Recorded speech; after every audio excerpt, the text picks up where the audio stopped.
Donk Nation, Jackson Janet's greetings and welcome to your daily dose of Donkey with Ginger. It's your boy, the Viking Donkey, back to bring you some nonsensical Steelers talk here in the off season, to bring you another list, and to say this happened today for me, but by the time I post this will be a few days old, and maybe we will know the extent of the injury. But huge news on the front of Bengals quarterback Joe Burrow having to be carted off the field with a calf injury. They're saying it's going to be a calf sprain. Probably keep him out of the whole preseason. Might make him a little rusty at the beginning of the year. Not great news for the Bengals. But this is Nonsensical Steelers Talk. I am the Viking Donkey. And this week we're going to talk about the top five receivers that I remember watching play. Again, I went over this. The first draft I really remember is like 99, the 2000 Super Bowl with the Rams. So we're not talking Jerry Rice. We're not talking anyone back in the Lynn Swan type of days. We are talking modern day wide receivers. And I'm going to start out with this immaculate list of guys who are potential Hall of Famers that don't make the cut for me. And it starts with a Pittsburgh Steeler named Hines Ward, best physical receiver I ever saw. Then you get to guys like Terrell Owens, Corey Holt, Anquan Bolden. I mean, the list can go on and on. You want Julio Jones, Andre Johnson, Torrey Holt, Reggie Wayne. These are all premier guys who were great pass catchers that just don't make my top five wide receivers that I've watched play because they didn't quite take over a game like some of the other names on this list. Let's start out at the bottom. Number five for me is Steve Smith Jr. Huge career down there with the Panthers, amazing stats, and I won't forget him because he's a guy who just got under everyone's skin that he played against. He was that type of guy that you never wanted to play because you knew he was going to hit you, you knew he was going to be chippy, you knew he was going to talk smack, and that's why Steve Smith Jr. is such a memorable name for me and a guy who definitely has to make my list.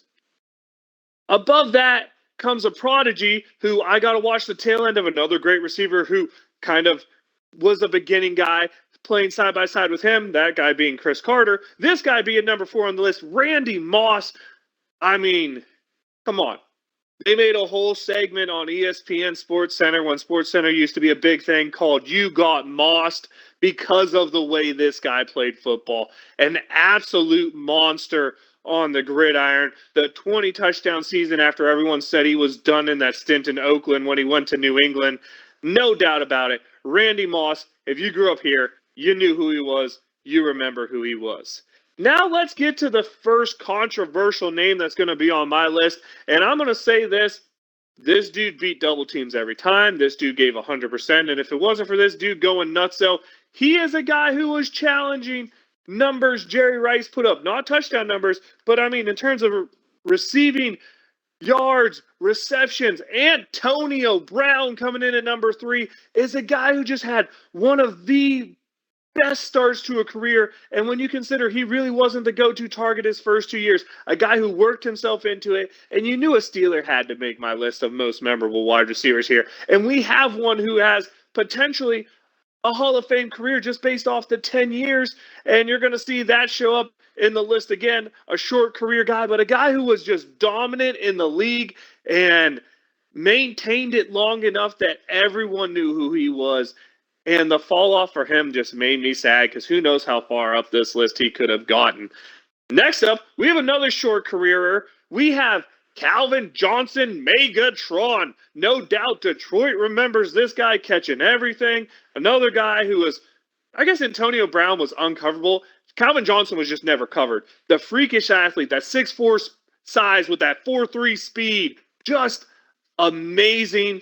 Unfortunately for him, he had to spend his career in Detroit, and well, anyone who knows anything about Detroit, it doesn't seem to work very well there in Motown.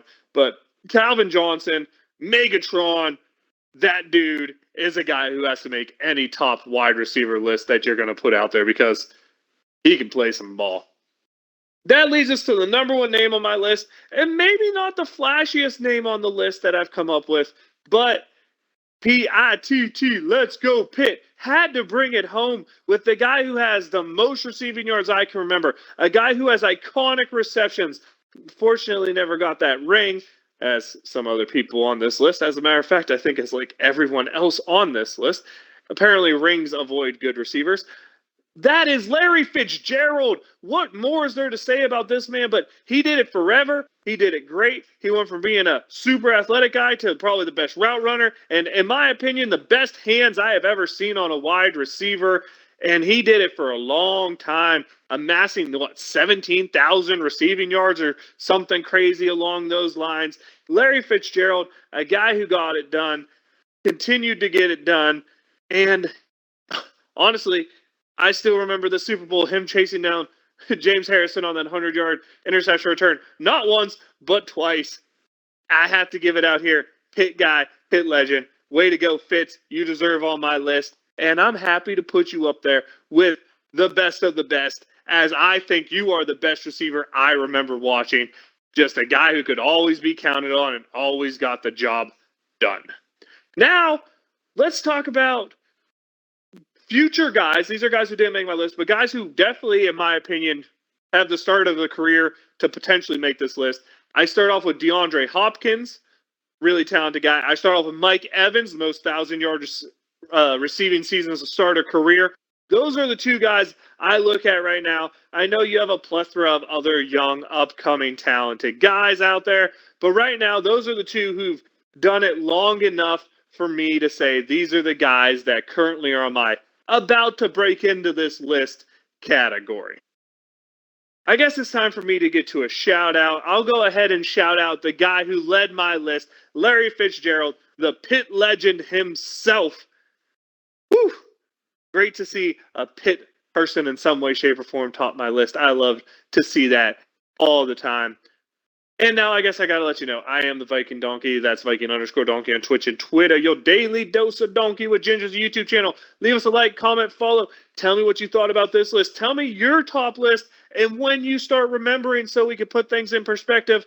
Because there's a good chance older than me, you're going to name names I don't know. Younger than me, maybe some of these names, a la Randy Moss, aren't that fresh in your brain. So leave me your list. Let me know what you think of mine. And as always, Dog Nation, Steeler Nation, love y'all. It's about that time. Camp started. Wave them if you got them. Here we go.